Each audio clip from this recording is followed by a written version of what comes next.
ជាភ័យឲ្យស្លេកស្លក់សម្បើមអញ្ចឹងហើយគាត់ក៏ថាគាត់ចេញមកពី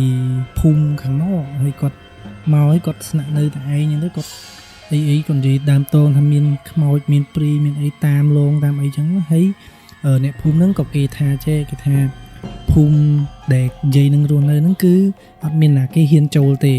ភូមិហ្នឹងគឺជាភូមិខ្មោចអ្នកដែលគេចូលគឺគេយកសពទៅបោះចោលយកទៅអីចឹងណាអញ្ចឹងអត់មានណាគេហ៊ានចូលទេហើយភូមិហ្នឹងគឺជាភូមិដែលមានព្រីមានមនុស្សរស់នៅទីហ្នឹងហ្មងអញ្ចឹងអ្នកដែលចូលទៅហ្នឹងគឺភាគរយច្រើនណាស់ដែលអត់អាចមកវិញបានគឺចូលទៅដឹងតែបាត់ដឹងតែស្លាប់ដឹងតែមានសត្វកាចសាហាវមានមនុស្សមានអីតាមយាយីអញ្ចឹងណាអញ្ចឹងរឿងរ៉ាវរបស់លោកយាយហ្នឹងគឺបានចប់ហើយ